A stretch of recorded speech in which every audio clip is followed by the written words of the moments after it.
2-3 दिन पहले हमारे फर्स्ट ऑफ एमबीबीएस का रिज़ल्ट आया और उससे पहले हम सोच रहे थे कि कब आएगा रिज़ल्ट, आज आएगा, कल आएगा।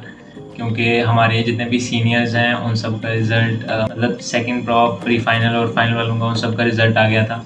तो उस दिन लंच के बाद वाली क्लास थी और हमारा एक फ्रेंड है वो आया क्लास में और वो कहने लगा कि आज रिज़ल्ट आ जाएगा। तो हमें लगा कि शायद आ जाए और उसके बाद हमारा फार्मा का वाइवा था और मेरा फ्रेंड उवेस हमारा सबसे पहले हो गया। तो हमारा वाइवा हुआ, हम वाइवा दे के बाहर आए और फिर उसके बाद हम लाइब्रेरी आए।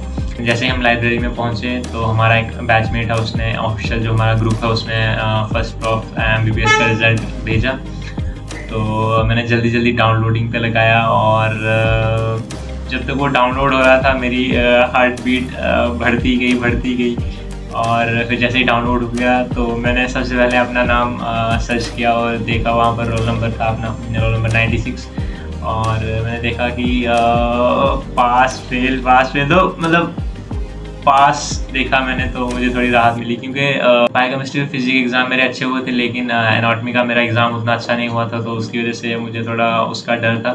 लेकिन पास हो गए हम और मुझे आई गॉट 556 मार्क्स फ्रॉम 900। उतने ज़्यादा नहीं है लेकिन मैं बहुत ज़्यादा खुश हूँ क्योंकि फर्स्ट प्रॉफ मेरा उतना ज़्यादा अच्छा गया नहीं था।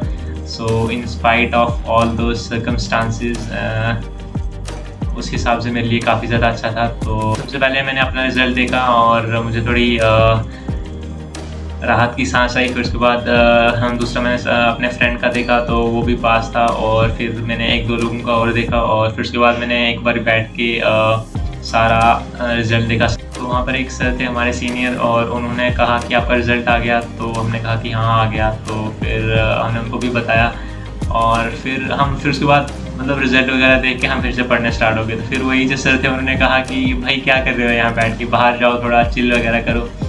तो फिर हमने इधर उधर देखा कि हमारे जितने भी बैचमेट्स थे लाइब्रेरी में जब हम आए थे वहाँ वो पढ़ रहे थे तो वो वहाँ पर थे नहीं, वो सब चले गए थे। तो फिर हमने भी बुक्स इकट्ठी की और हम भी आ गए बाहर। तो फिर हम लाइब्रेरी के बाहर आए और लाइब्रेरी के बाहर जो भी हमें बैचमेट्स मिले तो हमने एक दूसरे को कंग्रेचुलेट किया और फिर उसके बाद हम हॉस्टल आ गए। और हॉस्टल आके मैंने घर वालों को कॉल की सबसे पहले और घर वालों को बताया तो वो सुन के बहुत खुश हुए। उनको हम घूमने गए थे बाहर पार्क में और फिर उसके बाद रात को हम खाने बाहर गए थे, बिरयानी खाने गए थे। तो मैंने वो इसको ट्रीट दी क्योंकि मेरा 1 नंबर से ज़्यादा आया था तो इसी वजह से उसने कहा कि मुझे ट्रीट चाहिए। तो फिर मैंने कहा कि कोई बात नहीं, हम इस वक्त बहुत खुश हैं, जो मांगोगे वो दे देंगे।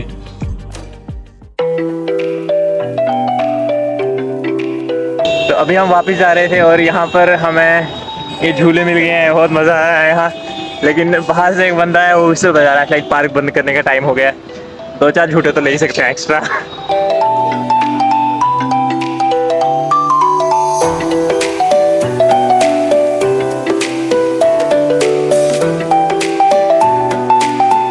खाना खाने जाना था, वो रेस्टोरेंट तो बंद था तो अभी हम यहाँ आए हैं गुजर नगर बिरयानी खाने।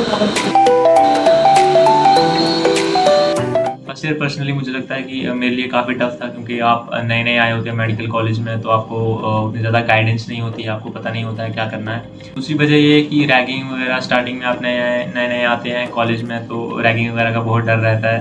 तो सीनियर्स वगैरह कहते थे कि हाँ विश करनी है, ये करना है। तो मैं क्या करता था कि स्टार्टिंग में मुझे अपने बैचमेट्स के साथ ज़्यादा पहचान नहीं थी तो मैं बहुत बार उनको भी विश कर देता था तो वो कहते थे कि भाई हम तेरे ही बैचमेट्स हैं।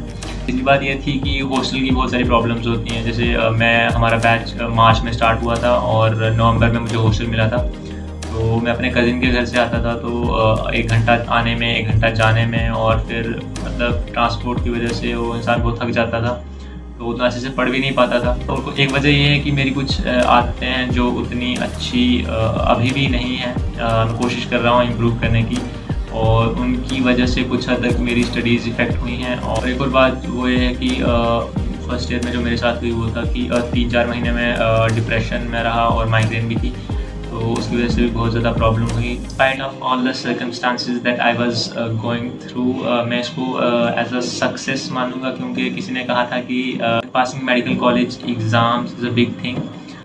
At the end, how I want to end this video is that although it was tough, but somehow we survived with God's grace.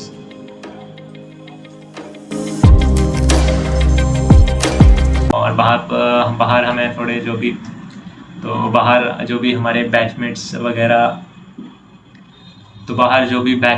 हमें मिले तो हमें उन्हें तो बाहर जो भी बैचमेट्स वगैरह हमें मिले हमें उन्हें हमने